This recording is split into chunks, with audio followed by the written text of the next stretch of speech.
Shane, I'm wondering if you could give us, our readers, an explanation of what an RFP or an RFQ is. Yeah, absolutely. So an RFP is essentially a request for proposals. An RFQ is a request for qualifications.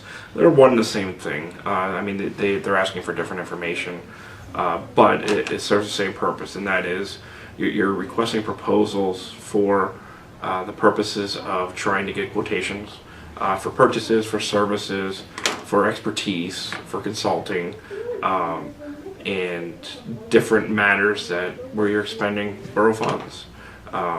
It's a process where you would write a concise description of what you want or what you're looking for, the service, the purchase, and you would send it to specific vendors as well as advertise it in the newspaper as per required by law, and try to get out specific information that allows people to quote their services or their product to you, making all things being equal. So they're quoting the same thing, essentially. They're quoting the same kind of service, and then you're looking at what the cost is and what expertise and uniqueness that they may bring to your municipality or your entity.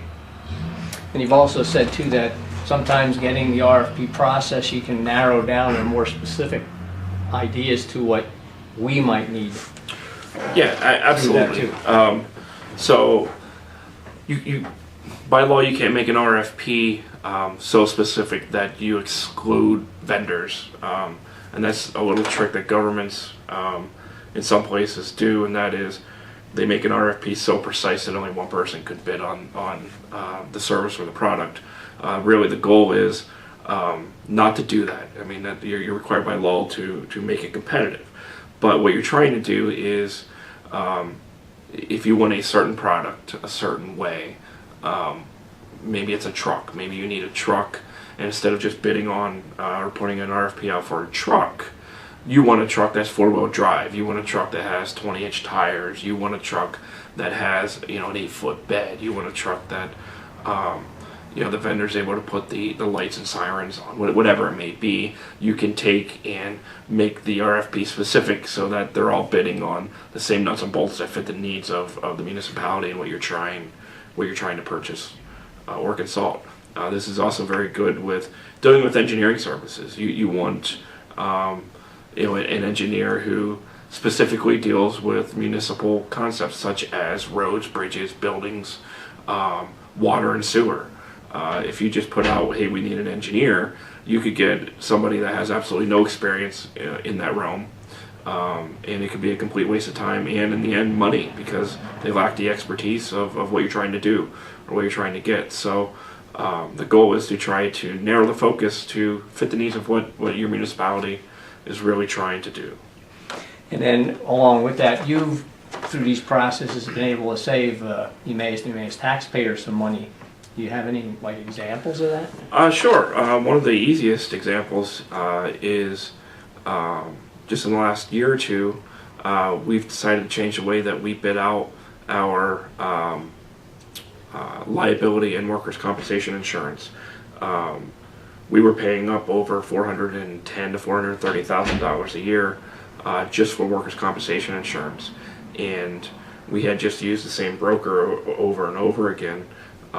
And we kept getting the same quotes, and we decided to put out an RFQ for a new broker who would go out and get us quotes from insurance companies, competitive quotes, and we paid him a fixed price. But what it was he's not getting commission off of it. We decided to do it in a way that he was getting paid a flat price, whereas most brokers get a commission. So they could care less if you're paying $100,000 a year or $400,000 a year. They're getting the same pay. Whereas most brokers, they get a commission, so they prefer you paying $400,000 a year because that's more money in their pocket. So what we did was we decided to look at it in a different light. Most people just put out an RFP, and insurance agencies are used by different brokers, and they put out their quotes, and then you decide which one you want. What we did was we hired the broker first this time, and we paid the broker a flat fee, and we told him to go out and get us the best price and the best service we could.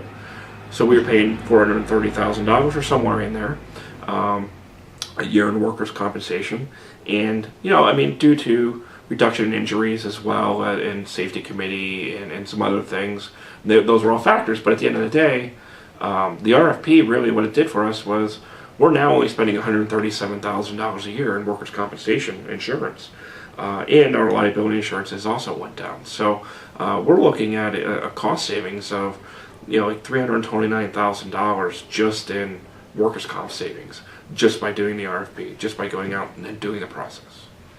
And along with that, I think you were saying too that you could get the broker more involved in the day-to-day aspects too, like you said, maybe the safety committees or something. Yeah, absolutely. So just sticking to the insurance, and our brokers, they were salesmen. In the past, whatever insurance company you decided to go with, you were stuck with that broker. What we did was when we did the RFQ, we were looking for a broker who provided different services, things to help our safety committee, things to reduce our risk management liability, training for employees for the safety committee. We just did a bulk training the other day, free of charge as part of their service, for the Employer Right to Know Act for chemicals. It's a new law that was passed in October of last year, and the requirements that go with it. So they provided that training as part of the service they provide. And what we're seeing is a direct reflection of lower injury rates, some lower cost, and some increased training and increased awareness. They're helping us with building inspections, getting us different forms that we need, and helping us through the process of maintaining our state certification with the safety committee, and looking at different aspects of our risk management, whether it's looking at increasing number of vehicle accidents, maybe we need defensive driving training, or looking at trends in our injury rates, and seeing if there are things that we need to adjust, whether it's equipment, training, or processes. This broker's helping us with all of this, and that was part of the specifics of what we said we wanted out of a broker, rather than the salesman who just showed up once a year to make sure that we were re-signing with him and getting the newest quote ready, and just signing on the bottom line. And that's the mistake that a lot of places make. So this is like a guy that's actually, instead of having a safety consultant or whatever that you're hiring, this guy's providing that service is almost along with his price. Yeah, absolutely. Alrighty. So they have an entire department that is safety oriented. That's their risk management department. Those are professionals who have degrees and master level training of safety, whether it's in factory settings, whether it's in municipal settings, whether it's in another kind of environment. But their specialty, their training, they were hired at that facility just because of their risk management training and their emphasis on safety and injury reduction, as well as examining the liability of property, grounds, processes, and things like that. That's what they do for a living. It's not a salesman. It's not somebody that they decided to consult with or hire themselves, and it's not somebody we have to hire in addition to our broker. That's part of the package that we really focused on, and that was a very big focus of ours when we did the RFQ. Was that this service had to be involved. Our idea is you have to earn your money, and that's exactly what they're doing. Whereas, they just do the paperwork at the end of the year and collect the paycheck. That's not what we want. We want somebody else going to provide us a service for what the taxpayers are paying. Thank you very much for sharing this information.